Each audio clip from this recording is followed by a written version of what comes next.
Chapter 10. Burning Down the House. We are hard-pressed on every side, yet not crushed. We are perplexed, but not in despair. Persecuted, but not forsaken. Struck down, but not destroyed. The Holy Bible, 1999. 2 Corinthians 4, 8-9. Thanksgiving had always been one of my favorite holidays at Nan and Gop's, but that changed when I moved in with Dad. He never really celebrated holidays because he didn't know how to organize and prepare for things like that. Thanksgiving was usually no different. We customarily stayed home or ate out at a cheap buffet, but one year, Dad ventured off the beaten path. We drove to Houston to be with Dad's brother, Steve, and his wife, Dana. We hadn't even seen dessert when the phone rang. Everyone was dumbfounded when the caller asked to speak to my father. I curiously watched Dad's face as he listened, a forbidding sadness slowly shadowing his blue eyes. He looked up at me and said there had been a bad fire in our apartment. We have to go home right away. We began a slow, fairly silent drive from Houston back to Dallas.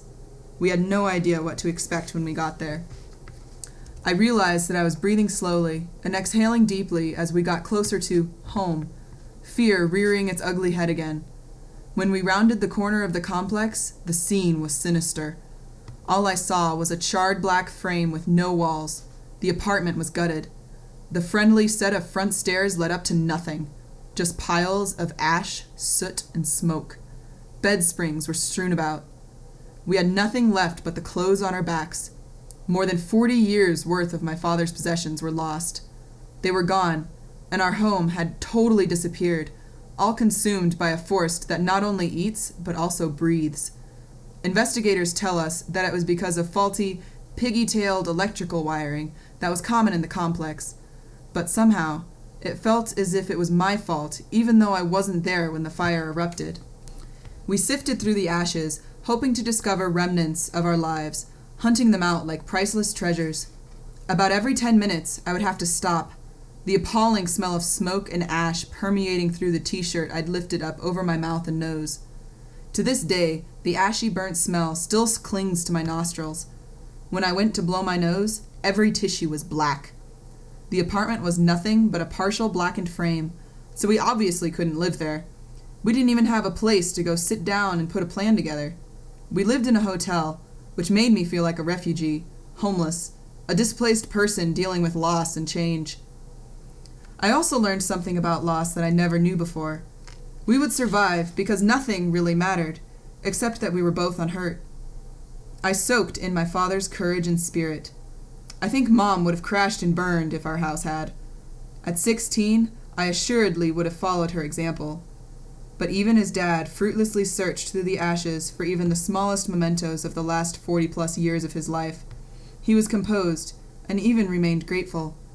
Everything he owned was gone, but he displayed a respectable resiliency I had never seen before. We did the very best we could to make the best of a bad situation.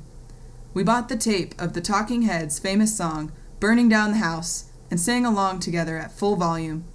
Darn, I just aged myself.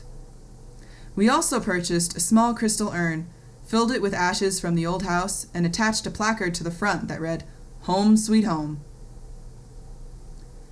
It was hard not to feel sad at times, especially when I discovered that one of the firefighters had injured himself while trying to save a cello in my room.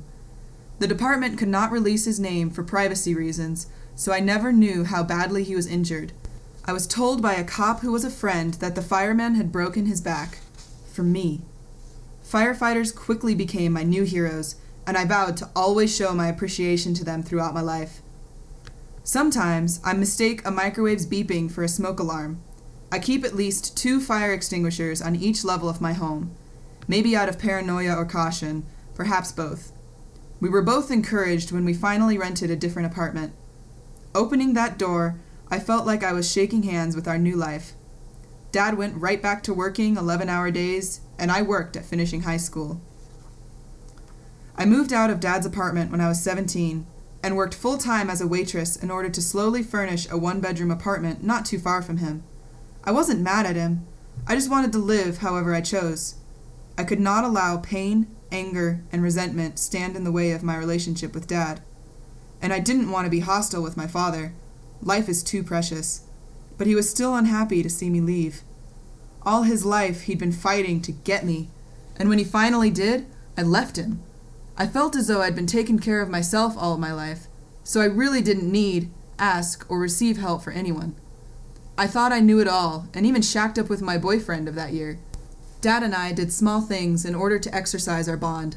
For example, he called me every week to tell me Touched by an Angel was on. My father wasn't a religious man based on what I'd seen or heard. He was a scientist, a Carl Sagan and Ayn Rand superfan. Sometimes he called me every hour, then every minute until the show started. He did this for decades. I miss this ritual so much.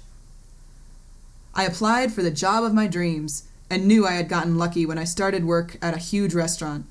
It was a highly coveted cocktail waitress position. I brought home about $100 a night in tips. I was fairly conscientious and responsible. I was never late with rent or bills. Mom got divorced again and moved back close to her parents. I thought my life was going good. I have no idea what good meant. I lived for the day, for the moment, totally unmindful of the future that loomed around the corner, about to change my life forever.